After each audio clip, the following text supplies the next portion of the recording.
Golden Opportunities is paid for by Elder Productions. Hello, I'm Lori Steiner. Welcome to Golden Opportunities. Today, we'll create a craft that's straight from the heart. Then, we'll bust 3 myths that are holding women back from their best health. You've earned your Social Security. Now, we'll help you make the most of this money. Plus, ready to downsize? We'll unpack important advice. And don't get taken by gift taxes. We'll give you the facts. It's time to get geoing, so pull up a chair and join us at our kitchen table for Golden Opportunities.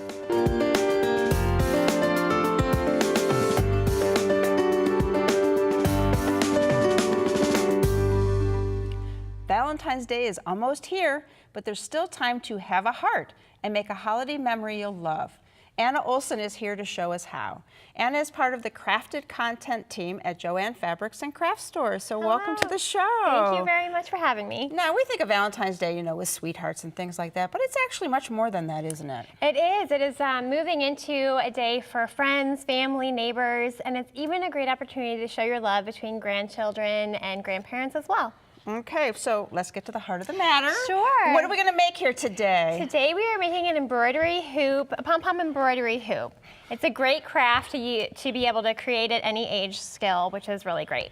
Okay, so what do we need? What are we going to do? Okay, so the supplies that you need are really simple. You have your basic supplies, scissors, some glue, a Sharpie marker, but you also need an embroidery hoop, some fabric or felt, and some yarn. Okay, simple enough to get the materials. So. It is. It is. I think the trickiest part of this project, I'm going to teach you how to do right now, and it's making a pom-pom. Okay. Pom-poms are actually very easy. I thought this was a pom-pom. That's pom-pom part 2. Another version, and this is a very easy way to do it, and that's why I brought it here today. If you want to use it that way, you can for sure. But you can also craft a fluffy pom-pom. Okay. Very simple to do. Are you ready to dive in? Sure. Okay, so show me what to do. Sure. So you go ahead and you take yarn. You can do that one, and I will go ahead and do this one. And you wrap it around your fingers. The more times you wrap, the fluffier your pom-pom is going to be. So you really can just have a lot of fun with this. You can just wrap, wrap, wrap. I like to think, oh no, I'm messing up your crafting. There you go, sorry about that. So yeah, you just wrap, wrap, wrap. I like to go at least 18 times, but again, the more you put on there, the fluffier it is. And then you're gonna cut. I like to cut a little bit farther down from from where your part is, because you have one hand here you're working with, and then trim off a piece you're getting. You are a natural. I'm a natural, You are a natural at this. So then you just slide it off of your fingers. You got it, and you wrap that piece that you would cut off around the center. You want to make a nice tight knot there so that it doesn't unravel, and this is basically the body of the pom-pom right here. You can do a nice little knot. Then you can go ahead and trim I think you're ahead of me. Oh, no, okay, I got it. You caught up, there we go. So you can you can trim right through the loops, or you can just cut the top right off, which is also a very easy way to do it. Either way works and gives you the same end craft. There we go. Now we got a little hairy ball. You do, you have a little monster. So we're not making monster crafts today, so we're just gonna trim it, give it a nice haircut until you get the fluff that you want for your pom-pom. And you kind of shift it around, move it around, give it a nice haircut. It's actually, this is great for kids too, because you know how they always wanna cut their doll's hair or something. Oh, yes. This is a great thing for them to cut and not mess up all their dolls. There we go. So then you have your pom, and it's that simple. It's so easy. All right, so now we have to put those palms on something. That's right. So this is where the hoop and the fabric come into play. You have felt in front of you, which again is very kid-friendly, and I like to use if you're involving children. But we have such a variety of fabrics in store and online, and so many beautiful Valentine's Day projects as well, or fabrics as well, that you can really make something that's suitable and looks beautiful in your home. I've got a felt with a heart already drawn on it. You do, which is a great way to do it. If you want that template, you can do any shape. Today we're speaking from the heart, so we wanted to do a heart. But you can either print out a template from online, or you can just draw it if you feel comfortable, and then you'll cover that area using glue and the pom-pom. Okay, I'm going to make something really, really simple with those little baby pom-poms. I love that. Right here, eyes. That's actually so cute. Look, you're inspiring me. You're super inspiring me right now. I have So now I heart monster. you have a heart monster. Now you're all set to go, and you need to put it in that hoop. So mine is already in the hoop. You can go ahead, and what you're going to do for the hoop is you put the piece that does not have the fixture on it on the bottom. And then you put the top piece over it, and you'll really just sandwich it in, and then you'll get this piece that has a nice tight fabric in it. Yeah, and then it's got a head. And it has a head. Look at your cute little face monster heart. I love it. And it's really that simple. You can go ahead and create, again, any shape. You just glue them on. You can hot glue it. You can even stitch it down if that's your comfort level as well. And here's one that was done before. Yes. With the real pom-poms. With the That's real a heart. Yes. And it's so cute to hang on the wall. I love it. We have so many different colorways. So again, whatever fits your look and style. All right. Sounds like such a fun project. It's sweet, it's simple, it's soft, and it's a craft and a memory they'll want to save. My thanks to Anna Olson for showing us an easy way to share the love and wish others a happy Valentine's Day, everybody. For more great craft ideas, call Joann Fabric and Craft Stores at 1-888-739-4120 or click to www.joann.com.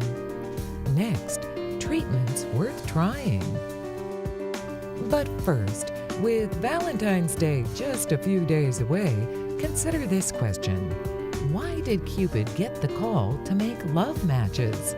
We'll offer the answer, including info on his bow and arrows, when we return. Right now, the trusted experts of University Hospital's Seidman Cancer Center and the most advanced cancer-fighting technologies are in 17 community locations. That's leading-edge care where you're most comfortable. That's UH Seidman Cancer Center. Right now, proton therapy, a revolutionary treatment for many types of cancer, is available for the first time in Ohio and only at University Hospital's Seidman Cancer Center. That's the future of cancer care. That's UH Seidman Cancer Center. Roman mythology is the reason Cupid captures hearts. Cupid was the son of Venus, goddess of love and beauty, and he became the god of affection. When Cupid aims his magical arrows and makes his mark on a heart, individuals instantly fall in love forever. Many women have bought into myths about a very personal part of their health. Dr. Joseph Henderson has joined us in the UH Broadcast Center to do a bit of myth busting, which can help women have a higher quality of life. Dr. Henderson is an OB/GYN with a concentration on female pelvic medicine and reconstructive surgery. So welcome to our show here today. Thanks for having me. And we're talking about female pelvic health. What mistakes are we? Well, the main myths that I deal with on a daily basis are really three. One, that I was born in a diaper and I'm going to die in a diaper. The second being one that I have a bulge, I must need surgery, so I don't want to see a doctor about it. And the third one really being is pelvic pain, especially pain on a daytime basis or even with intercourse, and that's something that's normal and something that you should live with forever. Okay, well, I'm glad that they're all actually myths, so let's talk about each one, starting with the first one. So the first one, born in a diaper, dying in a diaper, we call that incontinence, and there are really two types of incontinence. One type of incontinence is the stress incontinence. You stress, you laugh, you cough, you sneeze, bear down, you stress, and you lose urine.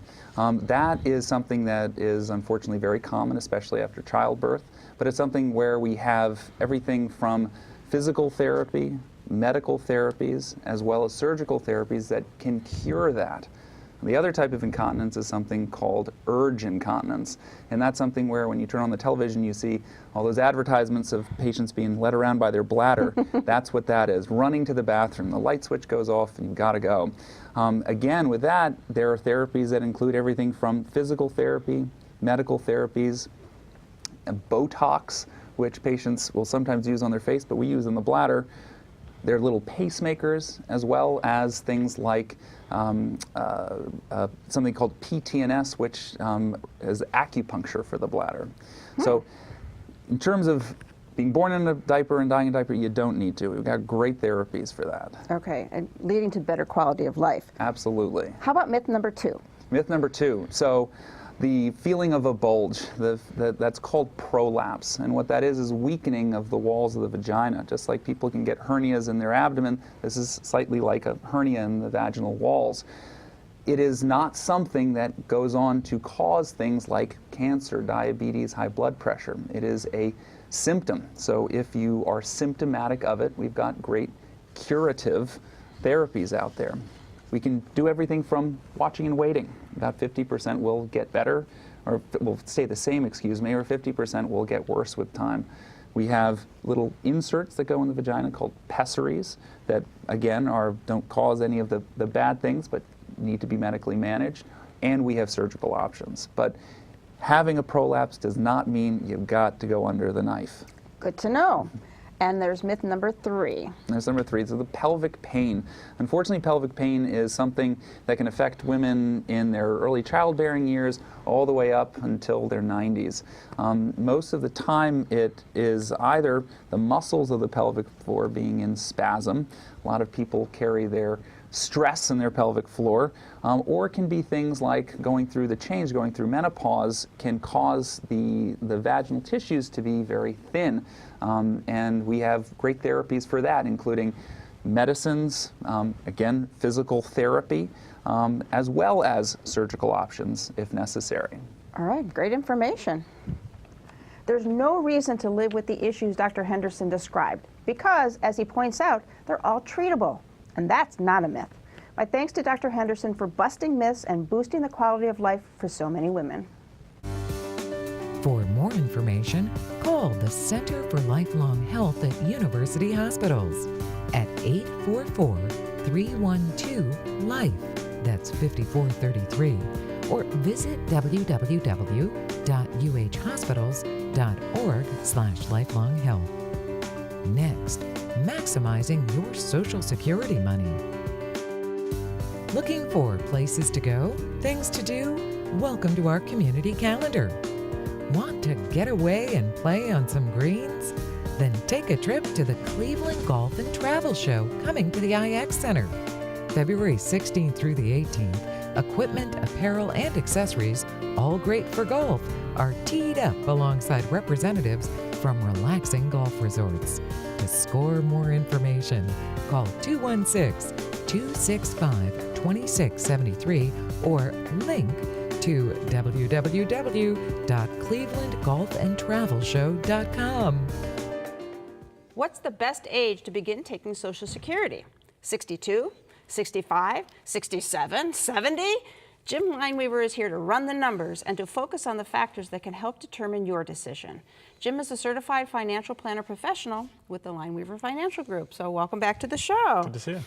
Even if we're able to take Social Security benefits beginning at age 62, do we really want to? Is that really kind of the decision making here? Well, I wish it was all cookie cutter and everybody had the same situation, but they don't. So a lot of factors need to go into it. But what you normally first want to do is figure out what your full retirement age, and that's going to vary depending on when you were born.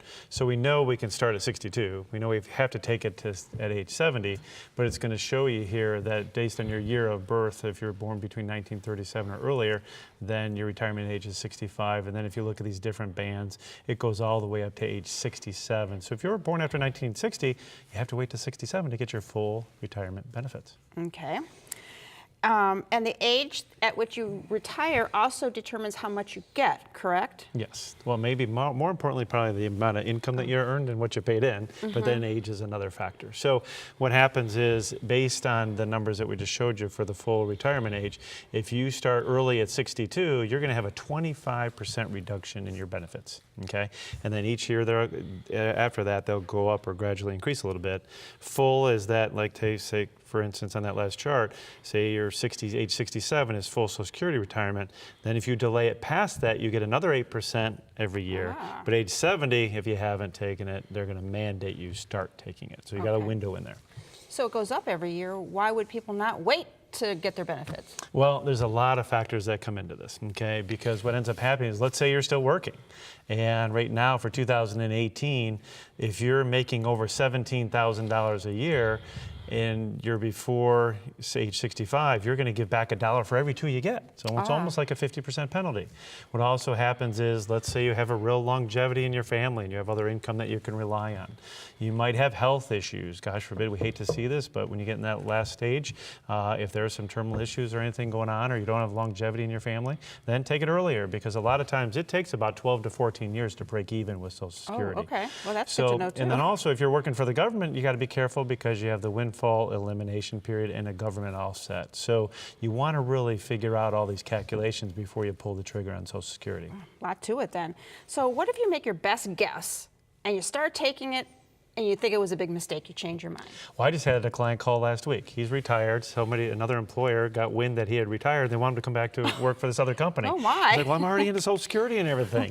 So instead of turning down the job because he found he was kind of bored in retirement, we caught him within 12 months of his collecting his first Social Security check. He can pay it back. Everything gets recredited. You'll start accruing benefits again, and now he can get his other income, work again, then delay it to a future time when he'd max out the benefits more and not get penalized. All right, so much to consider, but you have a seminar for that, right? We do. We have one coming up. It's free for your viewers. We're going to have it on Thursday, February 22nd, as well as the 27th at 6:30 p.m. at the Cleveland State West Campus, and we're going to go over this and also how the new tax laws impact Social Security benefits. Okay. What's the best age to take Social Security? Only you can answer that question for yourself. But your best answer includes understanding all of your options and their impact. For help, attend Jim's seminar or give him a call. The number's next. To find out more, call the Lineweaver Financial Group at 1-888-313-4009 or log on to www.lineweaver.net.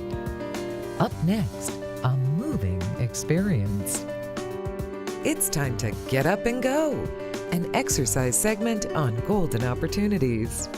Hey everybody, it's Mike Carbon from Breakout Fitness, and today I'm going to show you how to work the quads in the front of the leg by doing a single leg squat. You ready to go? I hope so. Let's do this. All right, we're going to start by making sure that you have some firm surface next to you just in case you get in trouble. From here, what we're going to do is we're going to put all the pressure on the right leg or the left leg, whichever you choose to start with. The opposite leg is going to go out to your side, toes pointed towards the ground, and we're simply going to squat down as we lower that leg out and up. Okay, make sure that firm surface is next to you just in case you get in trouble. 12 to 15 repetitions. Make sure your knee stays in alignment with your shoulder. It should not buckle in. Lori, how you feeling? Oh, I need this firm. There you go. You're looking good though. Not too bad. Yeah, not too bad. Utilize your chair. Yeah. Excellent. That's perfect. All right, everybody. 12 to 15, 2 to 3 sets. And now it's your turn to get up and go. For your copy of the exercise booklet, send $1 for postage to Golden Opportunities, 6105 Parkland Boulevard, Suite 140, Mayfield Heights, Ohio, 44124. Your mom is moving to a new community, but you live out of state and you can't help. Or your dad is ready to downsize and simplify his life, but trying to figure out how to start that is just overwhelming. Already feeling stressed? There is help. Scott Kravitz is here to explain. Scott is the general manager of Senior Premier Concierge. So welcome to the show. Thank you for having me. You've got another title as well, Senior Move Manager. So what does that really mean? Yes, so Senior Move Management is actually the profession that helps older adults and their families with the physical and emotional aspects of relocation or aging in place. Any move can be stressful, but helping to move older parents, downsize, can be particularly challenging. So they may be leaving the family home, and although they know it's necessary, it may not be a welcoming change. There's actually a term for that. It's called transition trauma. Okay. So senior move managers recognize all of this and deploy resources and approaches to help save money, reduce stress, and create really overall a happy ending. Okay. Because each family and each move is unique, services are personalized based on individual needs and preferences, but all within the goal of creating a stress-free relocation for everybody involved. Okay. Now, I know it's happening more and more, downsizing or having to move someplace else. So can you give me an example when you're saying you're trying to make it good for everybody? Sure. Give me an example of how that would work. So we had a local client that was wanting to leave her home after 30 plus years and move into a new assisted living community, but was overwhelmed because just didn't know where to begin. So after listening to her goals and the wants and needs of her family, we created an overall move plan. So that included a customized floor plan of her new residence, which You can't take it all with you. can't take it all with you. No, that's the first lesson to learn. So that included, determining the fit and functionality of her existing furniture and belongings. And then after arranging and coordinating the physical move, we do what nobody ever likes to do, which is the packing and unpacking. And the goal there is to help our client move into her new residence without ever having to open a box or hang a picture or arrange her own closet, just relax and settle in. Everybody would like that in a move, not just seniors, But, how do they get over it? They can't take everything. I mean, that's part of the trauma. You're right. So when downsizing from a house of 30 plus years, there are inevitably things we leave behind. So our team assisted in the organization, the sorting, dispersal, disposal of the remaining items. So with direction from our client, we worked with the family, the charities, the auctions and other resources to disperse, sell, and donate what's left. And then we even perform the final clean out of the home in preparation for its sale. So what if they're not really ready to move, but it's just the downsizing part? You can help with that too? Absolutely. We use a similar approach to develop a plan to organize, sort, dispose, and disperse the remaining items or unneeded items. So the idea is to transition the home into a functional, safe, and productive space so that when time comes eventually to move or sell, the stress and cost is greatly reduced, making a difficult transition even more successful. Okay, what if you're just not sure? You're just, you think you might need it, but you're not really sure. Not really sure. We'll meet with you.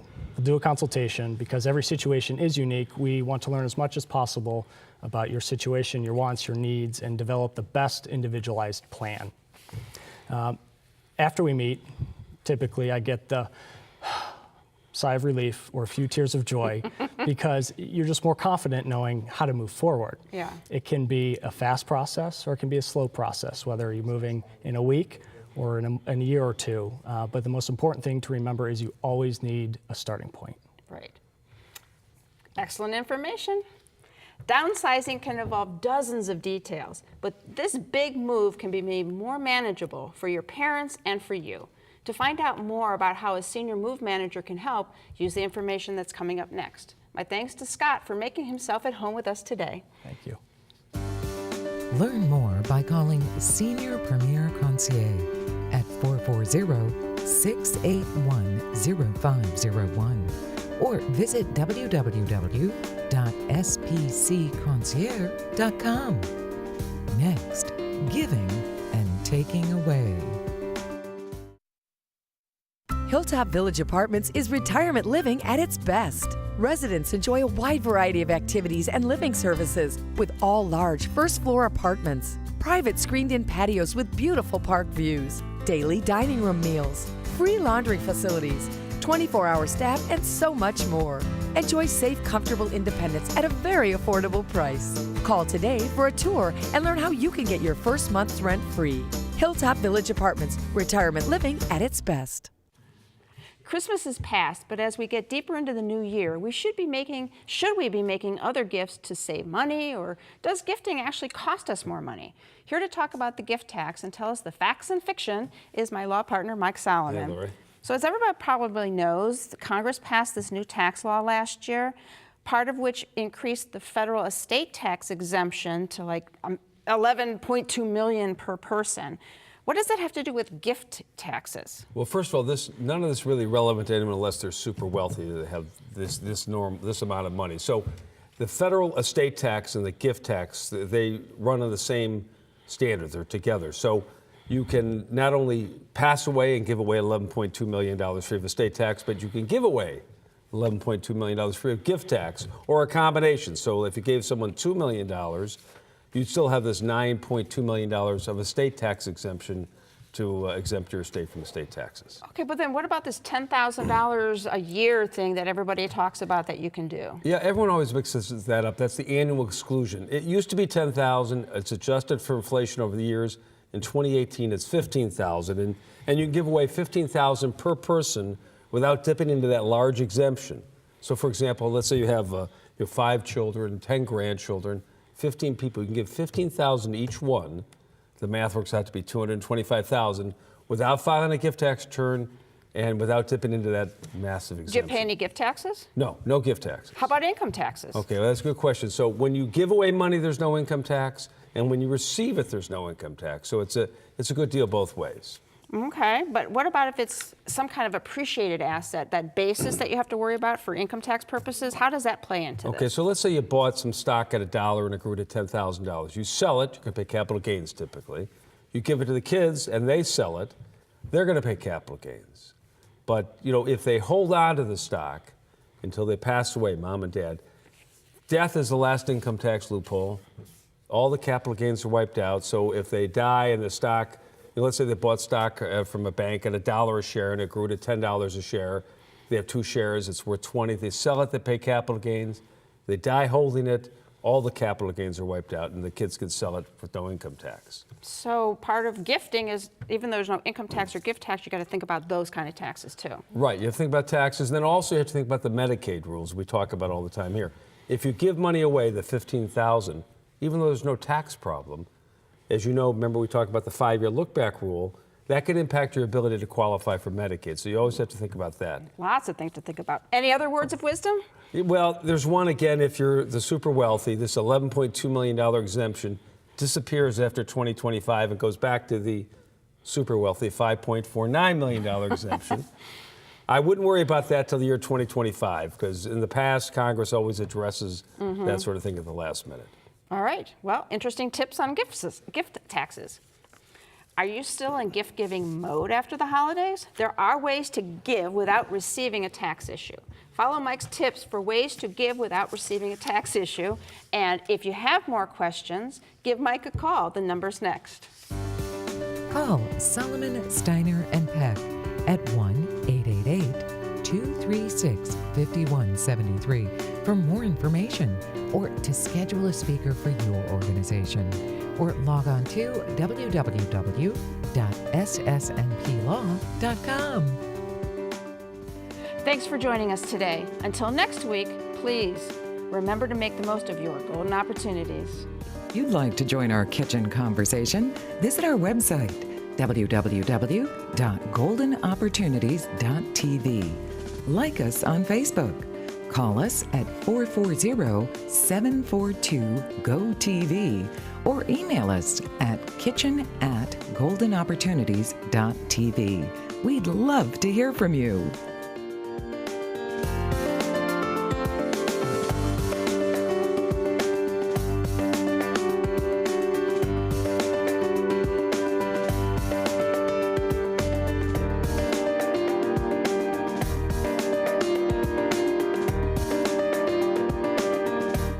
Golden Opportunities is paid for by Elder Productions.